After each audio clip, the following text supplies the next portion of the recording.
All right, welcome back to Opening the C-Suite. I'm Mike. Corey.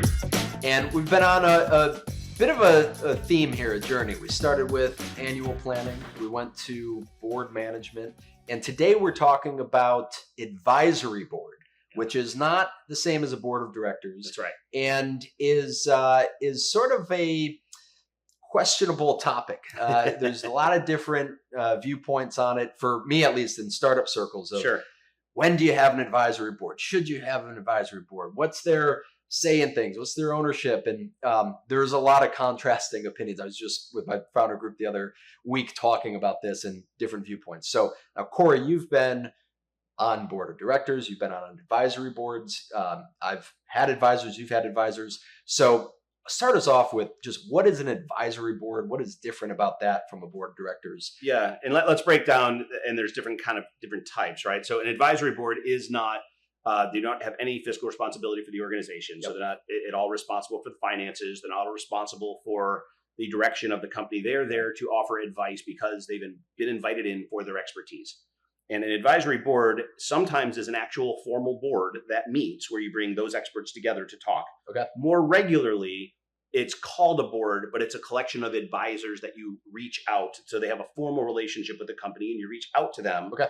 And you use their expertise. So if someone is on your advisory board, they had better have an expertise that they are bringing to strategic discussions the company is having.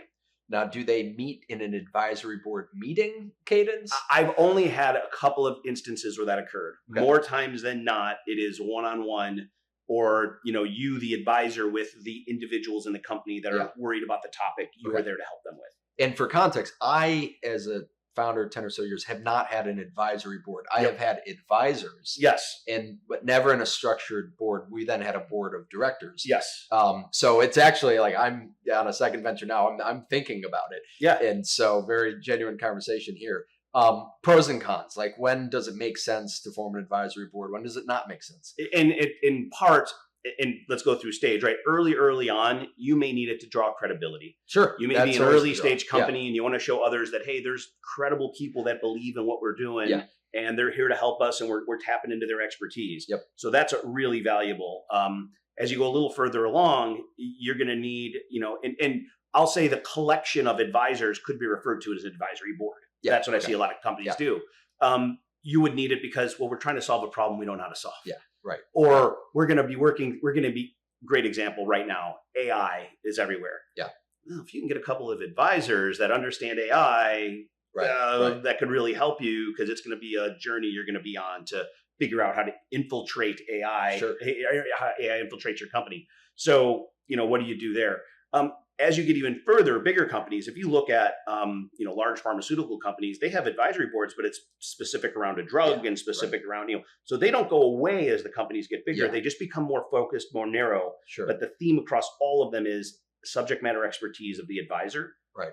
And then it's how the company wants to best leverage that subject matter expertise. Yeah. All right. Now, what feels counterintuitive is we did an episode on board of directors. Yes. And there's a lot of similarities of what you just described. Why do you have an advisory board or a board of directors? Is it because there's not enough seats at the table at the board of directors? Like, why does it expand? 100% there's not enough seats at the board table, and you don't want to expand your board. Yeah. Don't do that. You don't want a huge board. Don't need a huge board. Expand to more areas of expertise. And maybe it's a lower level. Maybe you need someone who's got really good experience on building a sales organization because it's new to your team. It doesn't need to be a long-term board member, but boy, a couple of years on an advisory board, that would be great. Sure. I did an advisory board for someone, it was 2011 to 2015. Okay. I was an advisor to the company as they were getting formed. They got sold in 2020.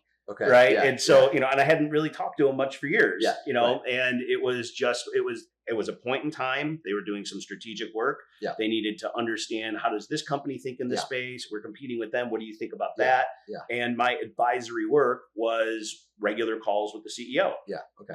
And I felt good about it. Yep. He clearly felt good about it. We continued to talk, Yep. but it ran its course. Yep. There was no reason for him to continue to keep me as an advisor. He had tapped in the expertise for what the stage of his company was. Sure. So an advisory board is probably more transient than your board of directors. Agreed. All right. So now what I was getting at on some of the founder controversy around this notion of advisor boards and advisors is how the compensation occurs. Absolutely. And at what stage. And so I'll tell a story. Earliest days of my first company, we're right out of college and we're just networking with whoever we can. One of the individuals that we get coffee with presents us with an agreement to be an advisor. And there was some, equity allocation in it. Of course. We had not had many conversations, but in one of them, that individual introduced another individual who became very helpful long-term to the company. When the first individual presented the advisor agreement, the other one who he had introduced said, don't sign an advisory agreement this early, at least with anybody. Right. Don't need to be giving out equity. You don't know how this is going to form. That's right. We didn't listen. We went to the meeting, the coffee, to sign the agreement. The individual didn't have time and didn't show up. We ended up saying, you know what? We've been advised otherwise. We're not going to do it. And they weren't too happy about it. Yeah. But that's like always in it. There's no hard feelings, but that's in my mind as like part of the controversy here. And obviously that business model pivoted and shifted. Yeah. And so you don't really know early on what your business is going to become. And so how do you understand how to allocate, if it's going to be equity compensation, to early advisors that you may need, or at least think you need, to get the credibility, but you also don't know long-term are they going to be relevant or not. This is what founders are talking about right now. Yeah. And I'd say the really important thing is, do you get along with that person and how long do you think they're going to be around? Yeah. Right. Which means you need some time with them. You need a little time with them before. And look, I being a person that talks to companies and, is asked to be an advisor, I do not walk in and say, here's an advisory agreement. As a matter of fact, I'll do the first year of one-off conversations. Yeah. And if it makes sense, then compensation is discussed. Most advisors will do some amount of engagement without any sort of comp at all. Yeah. What ultimately happens is a company says, geez, you're really valuable to us. We'd love to give you some equity. Yeah. And I have a couple of really important thoughts on that. I think they're important. One, it should be a small amount to start that is time boxed. A small amount that vests in a year. And if we still like you in a year, we'll give you a little bit more. Yeah, right. So I'm not going to give you a really big chunk really early in the company's history, and it's going to, vest over 4 and 5 years. No, I'm going to give you a little bit. It's a year vest, and then we have a renew option in a year. Yeah. Because you don't know and what kind of achievables accompany that. Like, what would you expect as an advisor to be expected to provide? Very specifically, time. How much time am I going to be giving you, right? If you're actually asking me for a day a week or something, that's a whole different ballgame. That's not an advisory board. Yeah. That is, quasi-employee, consultants. You need a contract, right? Yeah. If there's that I've had early days an advisor who was 1 to 2 days a week, and we made sure there was equity in that scenario. That's right. That was a part of the team. Which I don't consider that advisory board. I consider those consultants coming in. Yeah. Right? Part-time consultants. It's a sweat equity team member, basically. That's right. An advisory board type person or advisor person, I'm assuming I'm going to be putting in an hour every week, every 2 weeks. Yeah. Maybe for a while we'll do a half day call, because there's something big going on. We have to go 2-3 hours, longer, but it's measured in hours per month. Sure. As opposed to hours per week. Yeah. Let me ask you this question that came up the other day with a founder I was chatting with, and there's not a perfect answer, but is there at all a potential negative signal to the startup or the founder if equity is allocated to an advisor who does not become an angel investor? How do you handle that one? It's their expertise. But look, not everybody has the capital to be an angel investor. So you're saying there's a way around it? There's a way around it. Not everybody's got the capital to be an angel investor. Yeah. Okay. So, that should be very clear right away. But they may have expertise that you really need. Yeah. And if they can bring value to the company, absolutely. Yeah. The concern the founder I was chatting with, and I had some shared experience with it, brought up was, well, we think this person can bring a lot of value. Yeah.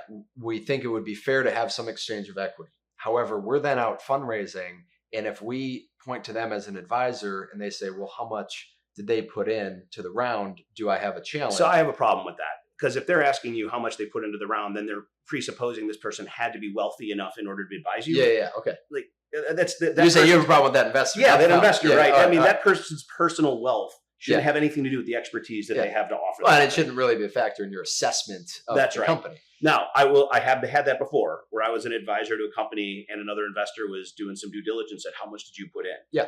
And I said, I've gotten the question. I've said, I've only put in, none, or I've only put in a very small amount. And they go, well, why not? I said, do I really want me to tell you my financial situation? Yeah, right. Yeah. And they were like, look, this is where venture capital funds, private equity funds, they're very useful, but sometimes a little arrogant. Yeah. And that's one of the areas of a little arrogance. Yeah. And the reason I'm going in on this is I think this is the most controversial part about advisory boards or compensated advisors. Sure. And so opening the C-suite, this is kind of the stuff we want to talk about. Let's move past the controversy. Well, let me say one other thing. You see this a lot of times in CEO roles, especially private equity-backed companies, where they'll ask a new CEO to invest in the company to get the job as well. Yeah. So it's not uncommon that they do that for C-level execs. And I've done that. When I joined a company, I've written checks into the company and come in as an exec. Makes sense. Makes sense. So that it's not an uncommon thing. I'm not a fan, and I will not. It's not everybody. Yeah, you will find that in pockets, and it's really a preference thing. Yeah. Well, wrapping up the conversation I had with the founder, I was mentioning my advice was look at it like a hire. It's just a different type of compensation. It's a different type. They're not funded yet. So what are the achievables? So let's move past the controversy of it. But now you've got the advisor. Yep. You've been the advisor. I've had the advisors. Now, how do we make a successful relationship with that team? Whether you mentioned there might be a few hours a week, like. What's the dynamic? Are they in Slack with the team? It depends on what you're involved with, right? So I'm working with a company right now. They're early stage. Their product's just hitting market, and they're about to start fundraising. Okay. So what's my role as an advisor? I am helping them form their deck to go out. They're sharing with me the data that they think is important, and I'm giving them feedback on that and saying, this is good. That's, this won't matter. That won't matter. And then I'll be making introductions to them to investors. Yeah. And so my role is pretty clear. That's the best way to get value from an advisor or an advisory board. What is the role and mission? Yeah. One company that I was with that brought in an advisory board, and they brought us all together in a room. They had a full day agenda, and they had 4 or 5 strategic topics from the company that they wanted us to discuss in front of the executives and basically have a strategic meeting. Yeah. I thought it was incredibly useful. Maybe they didn't get as much out of it as I might have. I learned a lot that day from the others, but that's the key. Advisors, advisory boards are only useful if you put in the work to getting the value out of them. Yeah. And by the way, this is a theme. Everything for the CEO is what effort you put in matters in what you get out. 100%. And so we're coming right off of having an episode that we talked about the board of directors. I had for a third of my life, the last 11, 12 years, between 4 and 6 board meetings a year. And I sort of got into this mental cadence of just operating like that. Now the board meetings come up. Then for, 9, 12 months, all of a sudden I was still doing the Packard board meetings, but I don't have board meetings. So now I'm sort of itching to have the structure of it, even if we're not yet raising capital. Yeah. And so this notion of maybe a structured advisory board is what I'm just actively, I don't know the answer, but I'm actively thinking about. Like, I'd like to have the structure. And if we put the work in to having the structure. Well, it'll make your life a lot easier later. Yeah. Right. I mean, it's a great idea. Start operating like a funded company, even if we're bootstrapping for a period of time. I think it's a great idea, and I would highly recommend it. Even if you're just presenting to 2 people, there's some accountability. There's a wider team.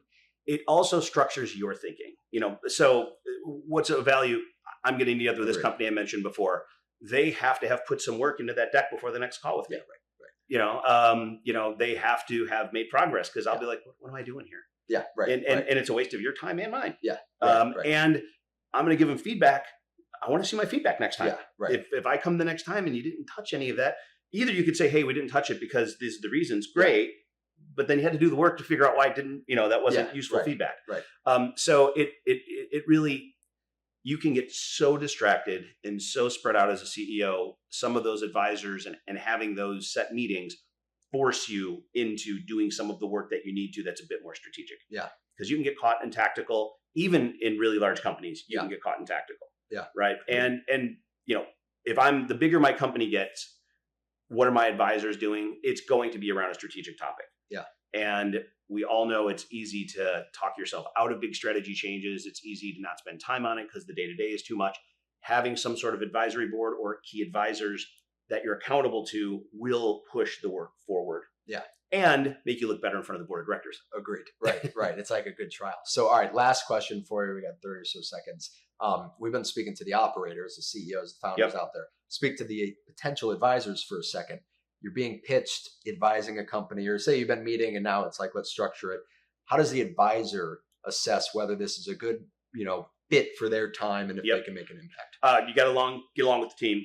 Do you think you can make an impact on them? Because if you don't blend, it's not going to work. Number one. Number two, are they asking you things that you truly have value to offer? Okay. They're going to, someone's asking me about how to put together a deck for fundraising. Yeah, I've seen a bunch of those. I can help you here. Somebody came and asked me about, structuring their code. I'm like, I got nothing. Yeah. I'm not your person. Do they have, how do you assess the compensation that goes with it? That is a flip of the coin. Yeah. Okay. Because not a perfect science. It is not a perfect science. It's what do you think of the company? Do you think this might be something? Yep. And are you willing to take a lottery ticket? Yeah. All right. Well, that's 15 minutes on advisory boards. Thanks.